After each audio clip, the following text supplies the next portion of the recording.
El país del sol naciente. Reconocido mundialmente por sus impresionantes paisajes, una economía estable, la increíble calidad de vida y unos pobladores gratamente amables con los extranjeros. Pero sabemos que no todo es como lo pintan, y este cerezo viene marchito desde el tronco. Acompáñenme a descubrir una pequeña vista alejada del fanatismo exagerado hacia este país.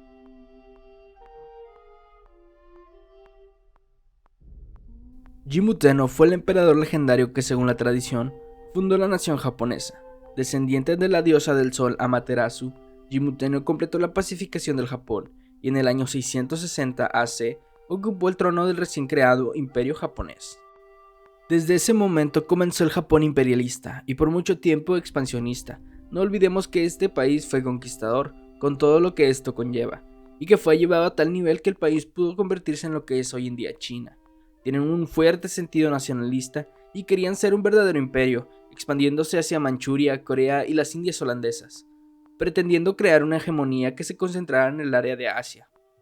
Durante la Segunda Guerra Mundial, Japón optó por elegir el bando del eje, ya que compartía intereses en común con estos países. Uno era la expansión territorial y la fundación de imperios mediante la conquista militar y el derrocamiento del orden internacional posterior a la Primera Guerra Mundial.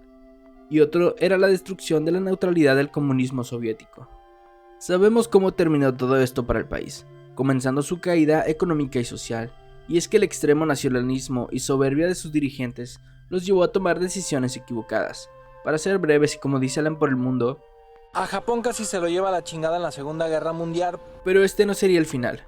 Con la guerra perdida y un país al límite, se decidió poner manos a la obra, mirar el descontento y los problemas internos antes de pensar en conquistar nuevos horizontes.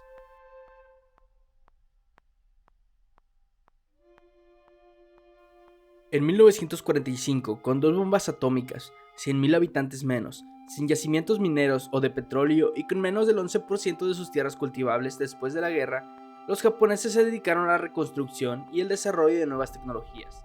La nación avanzó a pasos agigantados, destacando con innovaciones para el sector automotor y comenzó a brillar en grupos como el de la informática, la electrónica y la robótica.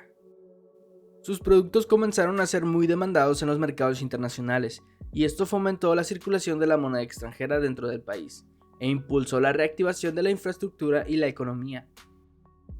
Esto los llevó a sobrevivir crisis económicas como la de los 90s, que aún afectando a una gran parte de la población mundial, ellos pudieron salir adelante con las mínimas consecuencias. En esta década, gracias a la creciente globalización, fue donde Japón se formó la imagen de ser un país con la población más trabajadora, calificando su destacada labor de reconstrucción como un milagro, llevando a pensar que vivían totalmente adelantados a su época, o esto es lo que se percibe del otro lado del mundo.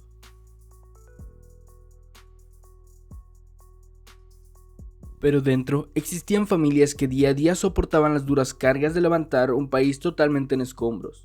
No ajeno a cualquier país conquistador, las condiciones de trabajo muy poco alejadas de la esclavitud fueron instauradas en los pobladores, una disciplina extremista que lleva a los trabajadores a ser lo más fieles posible a su gobierno y empresas, con una poca o inclusive nula remuneración o reconocimiento, dejando en el camino totalmente olvidados quiénes son y poniendo en riesgo su salud mental, mismos problemas que los llevarían al reflejo negativo del país.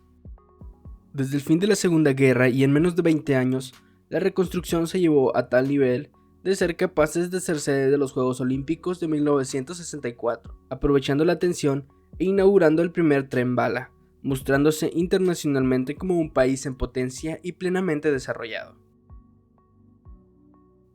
Un histórico en los rankings de endeudamiento mundial.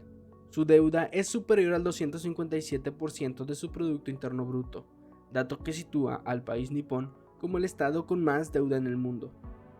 Un ratio que se había visto incrementado en los últimos años con la doctrina de la Abenomics, así llamada en referencia al ex primer ministro Shinzo Abe, y su política de las 3 flechas, inyecciones monetarias, estímulos presupuestarios y fiscales y reformas estructurales para expoliar una economía estancada y sin vestigios de inflación en décadas.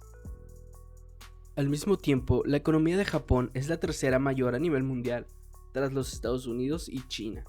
La cooperación entre el gobierno y las industrias, la transferida llamada costumbre japonesa del trabajo duro y la tecnología han llevado a Japón al éxito económico del que disfruta hoy en menos de medio siglo. Si bien De este lado del mundo tenemos una visión de Japón actualmente como un país con personas disciplinadas, amables, unas industrias tecnológicamente superiores y al mismo tiempo un gran empeño por cuidar sus tradiciones. El país flaquea en muchos sentidos, mismos que se tratan de ocultar a la vista como normalmente cualquier otro lo haría, pero en este caso pareciera que hay una doble pantalla. Un ejemplo es las largas jornadas y presión hacia la clase trabajadora del país, donde te hacen pensar que entregar tu vida al trabajo es lo más honorable que puedes hacer, llevado al punto de hacerlo literalmente. Esto hasta cierto punto te hace pensar en los problemas actuales, ignorando que de 1932 a 1945 llevaron a cabo horribles experimentos con seres humanos, incluidos hombres, mujeres embarazadas, ancianos, niños e incluso recién nacidos. Las víctimas fueron llamados Maruta, que significa tronco en japonés, y que también da el nombre a todo el proyecto. O el abierto racismo escondido en ser una tradición o una medida de cuidar a la población. Es bien sabido que hay lugares o servicios que solo se encuentran disponibles para japoneses, negándose abiertamente a los extranjeros por el simple hecho de ser visitantes independientemente de la nacionalidad. Esto puede justificarse románticamente de muchas formas, pero ver que lo que es normalizado para ellos no puede ser aplicado inversamente sin meterte en un problema social actualmente es frustrante. Si en México se pusiera un letrero donde solo se ofrece lugar en los restaurantes a personas mexicanas, todos se indignarían automáticamente. O si en Estados Unidos fuera la misma situación, un lugar brindando servicios solo a ciudadanos americanos, sería un escándalo internacional en el mismo momento. Recordemos también que es uno de los países más difíciles a la hora de querer conseguir una residencia, inclusive teniendo los medios económicos para hacerlo. Es como si trataran de cerrarse al resto de personas.